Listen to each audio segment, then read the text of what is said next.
Hold on to your butts, Need for Speed is fun again. Heat is a marked return to form for a series that's been spinning its wheels for the past decade. By plucking ingredients from a few of the franchise's most fondly remembered games, developer Ghost has finally built a racer that feels fittingly faithful to its roots. Heat is hardly revolutionary, but it is fast, fun, and streets ahead of 2017's properly disappointing Need for Speed Payback.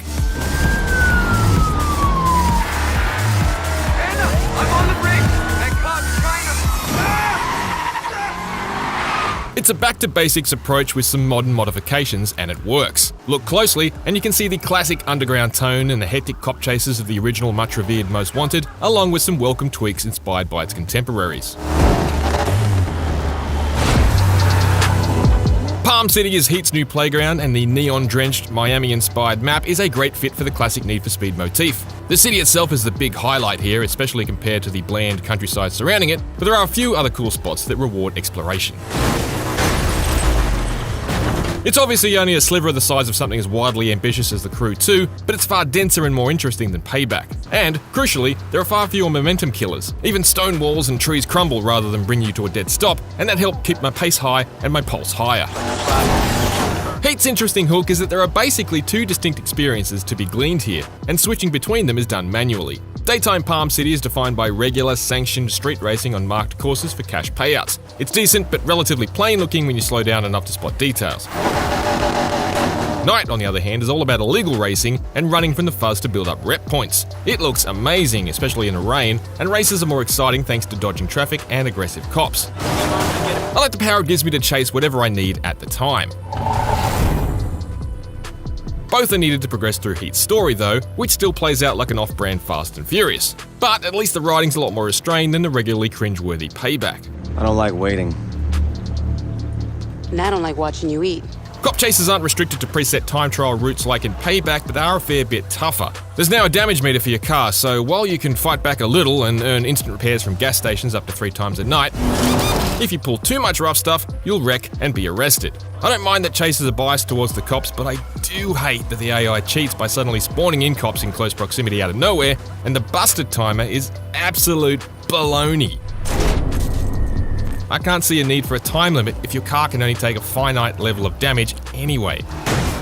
I get that it's all in service of making the act of building and banking huge rep scores a thrilling risk, but if there's no one actually in front or behind me, getting busted thanks to an arbitrary timer and losing all that rep is nonsense.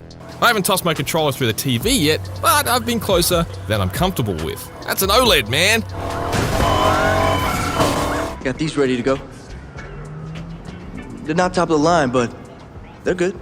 There's a good selection of cars available, but the roster may be less impressive if you're a veteran of Payback, as the grand majority of the garage is paid forward from that game. Ferrari has climbed back on board and there's a nice spread of them, but the nerds at Toyota are still absent. It's still a shame to see strangely few icons from the 90s in a game that seems custom made for them. When I got behind the wheel, I immediately noticed the handling in Heat has been tweaked to have drifts initiated by getting off the accelerator and pumping it again while turning into a corner. I'm not really a fan of the technique. The good news is that you can toggle it back to brake to drift, which feels more intuitive to me, like a quick dip of the clutch to spike the revs while staying mashed on the throttle. Drifting feels a bit slower in Heat than Payback, but you have more control of car angle, which has made the drift events quite enjoyable. Heat also does away with Payback's requirement for specific cars for specific classes, and every vehicle I've bought so far can be tuned and retuned for grip, drift, or a compromise in between. On that note, this upgrade system is a gigantic improvement from Payback. Beyond a few reward items, there are no more hoops to jump through to apply cosmetics, and no more poker machine speed cards to pump up your whip's performance. Good riddance. Want a part? Buy it! It's the way it should be. I'm only really baffled by the presence of drag tires without a dedicated drag mode. Another big new addition is engine swaps, which are great because they can increase the overall potential horsepower of cars that previously would have hit a premature performance ceiling. But the best new option is exhaust tuning, which allows honing of the already excellent exhaust notes available. This is some straight up car gear catnip, and I am all about it. Elsewhere, the livery editor is still top-notch, and stance options remain for those of you who like their cars to look like Herbie on the brink of death. You know, after he got tossed out of that cruise ship and dragged out of a river. There's avatar customization too, if you value that and desperately want to see this man's midriff. There's actually a whole parade of prats you can select to be a driver, although none of them look like they could really tell a carburetor from a can of kombucha. dipshit. Nice name. While Need for Speed Heat feels a little more like a mosaic of existing concepts rather than something especially trend-setting, Ghost has certainly scraped these ideas from some of the most loved games in the now 25-year-old series and formed them into something respectable. Heat doesn't all sizzle, but it's definitely far toastier than I'd expected, and is the most impressive Need for Speed game in many years. For more racing thrills and spills, check out our reviews for Grid and Wreckfest. For everything else, stay with IGN.